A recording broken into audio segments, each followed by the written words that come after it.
Hi there, I hope everything is good on your end. I'm going to talk to you about the artwork that we've already had a few conversations on. First of all, I read your comments and wanted to fix a few things so that you have more confidence that I'm on the right track. When I was actually writing the annotated bibliography that I submitted to you, it wasn't like so much the artwork that I was thinking of, but the description itself, because I know that's what you're more focused on, like the paper that goes along with it. So yeah, like what I was thinking of was like the meaning in the artwork, like the reasoning behind each of the details, why the artist of this religious piece of artwork felt the need to include certain symbols or connect one of the symbols to another symbol, or why one thing was associated more with nature, or like for a more specific example, why the dharmic wheel is more commonly present in images with communication with the divine or the divinity. So yeah, that'll answer some questions in terms of symbolism, but that'll just open more doors to more questions. So I'm gonna try and avoid that and try and stay as detailed by like staying more in like the 500 CE range, because that's like less symbolism, because there's like less art to kind of try and describe.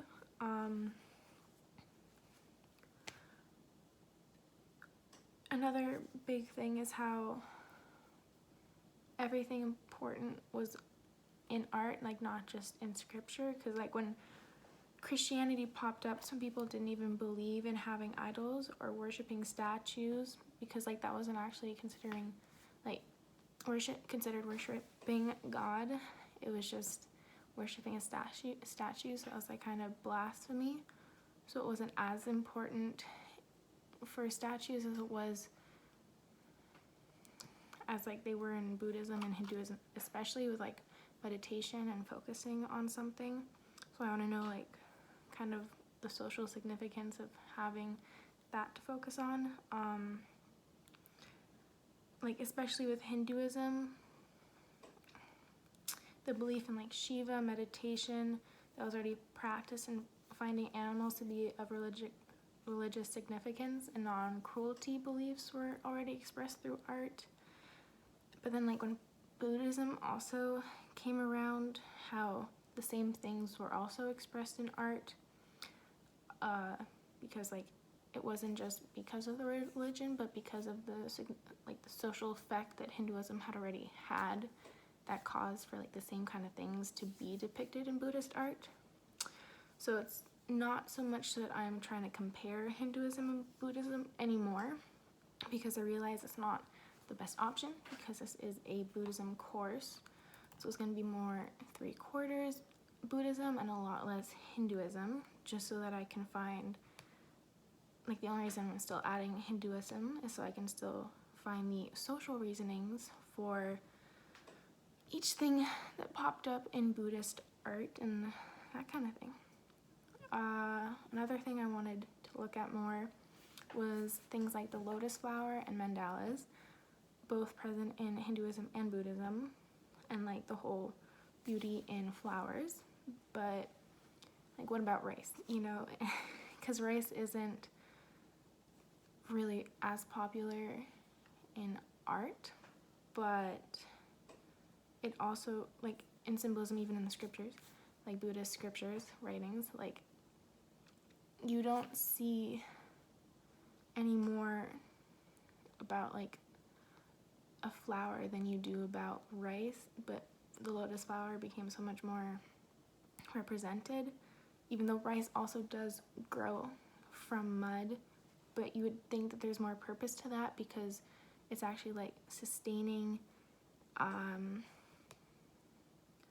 So yeah, it's just interesting to see what was important for artists to depict in their statues, carvings, paintings, and like why, like their placement, why they placed one thing in the middle, and why one thing was off to the right, and like the left to right or right to left or up and down and up. So yeah, we did have a class that really piqued my interest, and it's like the reason why I'm doing this project, and it's where you showed us the sculptures on a museum website. I think it was. You had photos saved and you described them to us really well. And like that's the kind of stuff that I've been more focusing towards because you dated those really well. So like I'm trying to find the same kind of time area as those. And it's the kind of stuff that's also in my sources. Like they're all very similar pieces of art. And again, like they're in the annotated bibliography because they're really good at analyzing those artworks. So yeah, and I was making sure that they were all mentioning things that I really wanted to look into, like hand positions and nature. So it was also common for them to be talking about social settings and the historic settings at the same time, which was also really useful to me.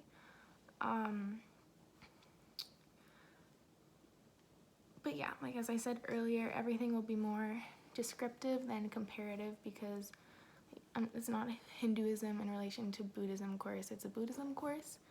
But if I'm trying to be like the social, like surround the social setting of art, like I can't drop out Hinduism too much.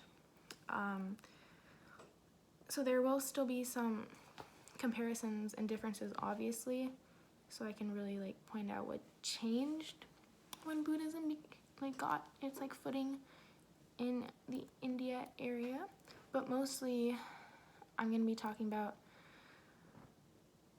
like how things were represented differently. When I do the comparisons, I'll just be talking about mostly how it was represented in comparison. This is different because, and that kind of thing. Hopefully that makes more sense.